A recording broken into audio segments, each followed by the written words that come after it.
This is the Galaxy S25, Samsung's latest entry-level Galaxy S device, and off the rip, it can come off as the most rinse and repeat phone of the year, and it's only February. And there's no point in trying to tiptoe around it. The S25 is a very iterative update, and much like many of the other big phone manufacturers, Apple, it looks as though Samsung may be squeezing us dry with these persistent incremental upgrades. Now, I've been using the Galaxy S25 for about a week now, and even though I think the idea of this phone being iterative is completely indefensible, it's been a much more interesting experience to say the least. Let me explain.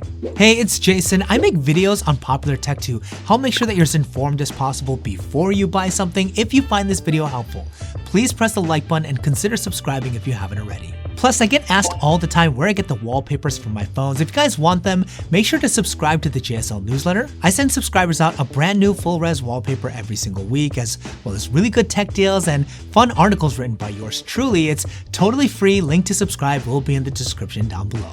Okay, first, let's talk about the design and form factor of the Galaxy S25. Spoiler alert, there's really not that many changes here. It is slightly thinner and lighter compared to last year's model, with a completely flattened out frame and flat front and back panels. And a subtle touch this year is that the cameras have thicker black rings around them, which provides some nice contrast to this part of the phone, which I really like. Moreover, Samsung is using a stronger aluminum for the frame this go around, as well as Gorilla Glass Victus 2 for the glass in the front and back, so it should make the S25 more durable than previous generations. Now, something that is new is this new colorway. Samsung calls it Coral Red, and it looks incredible. It's super punchy and saturated, and they did a great job with the color match on the frame. I think the regular S25s did so much better with the colors this year than what was offered on the Ultra. Now, I totally get we're nitpicking here with the minor details, but the S25 does have a slightly more refined look when you're up close and personal with it. Turn the phone around and you get a very nice 6.2-inch Full HD Plus dynamic AMOLED display on the front if you went with the normal S25, and you get a 6.7-inch Quad HD Plus AMOLED if you go with the larger S25 Plus. The bezel is razor thin, making these some of the most immersive phones from a viewing standpoint, and even with the smaller S25, you get more than enough screen real estate for a pleasing user experience. Look, brass tacks, if you have the S24 or even the S23, the new S25 is going to look and feel ultra familiar, I'm not going to lie, but I'd be remiss if I didn't say that there are some subtle improvements to the design that can easily get overlooked. Now, when you look inside the Galaxy S25, that's where you're going to start to see some more meaningful changes, especially when it comes to performance. This phone is rocking Qualcomm's new powerhouse chipset, the Snapdragon 8 Elite for Galaxy, and now 12 gigabytes of RAM compared to the S24's 8, making this little package quite a beast when it comes to performance. So navigating around the updated One UI is extra buttery smooth. This really does feel like the most optimized implementation of Samsung's operating system, as everything is hyper responsive and precise. The 120Hz refresh rate also performs great, no throttling or lag even when pushing the phone pretty hard. Gaming on this phone is also nice. There's a larger vapor chamber this year, which should help with thermal management, and the little gaming that I was able to do didn't make the S25 sweat in the least. But the main selling point that Samsung wants you to be most excited over when it comes to their new phone is the expanded Galaxy AI features. Look, I'm with you if you're annoyed by the push to AI from essentially every phone company, but Samsung did do some really interesting things here. First and foremost, I love that the long press of the home button now initiates Gemini instead of Bixby. It's great to have native access to what I believe is the best AI voice assistant in the game right now. Now, Bixby isn't gone though. It actually now kind of collaborates with Gemini to allow for multi-command AI prompts, like having Gemini tell you when a certain event is, while also having Bixby then add the date to your calendar. The new Now Brief and the Now Bar are also well thought out additions. It's a bit too early to see if these are actually going to be useful, but I can see their potential in making the user experience a lot more personal. There's also some other useful features, like being able to search through your gallery for specific pictures or videos using natural language. You can also use AI to select a part of a video to quickly make and send a GIF, which is fun, and use their new audio eraser to remove certain sounds that you don't want in your videos. Now, don't get me wrong,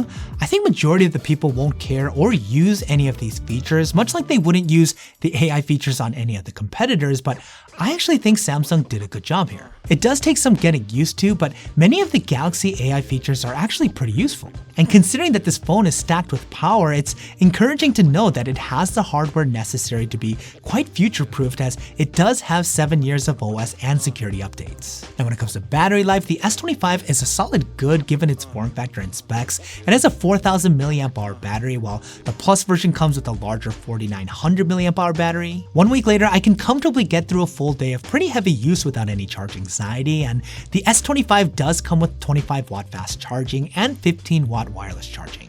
Now, the area of performance that has surprised me the most, mainly because I really wasn't expecting much, are the S25's cameras. And the main reason for my line of thinking is the fact that the camera hardware on this phone is near identical to last year's S24. You get the same 50 megapixel main sensor, 12 megapixel ultra wide, a 10 megapixel 3x optical zoom, and a 12 megapixel front-facing selfie camera. Now, while the hardware hasn't changed, the improvements Samsung has made in their computational photography does make a noticeable difference. The photos look more natural, less overprocessed, and just overall better. Colors are more true to life, and details feel crisp without looking over-sharpened. I know some people like the glammed up look Samsung was kind of known for, but I think this change is so refreshing as these are some of the best photos I've seen coming out of any Galaxy phone. And the software improvements don't stop with the S25's still image processing, as Samsung also made some significant upgrades to the video capabilities on this phone as well. The standard 4K video again comes off more natural, not as over-sharpened as before, the colors are more accurate, and you have access to software features that can really elevate your footage. You can also shoot an 8K video, which has been around for quite some time now on the Galaxy, but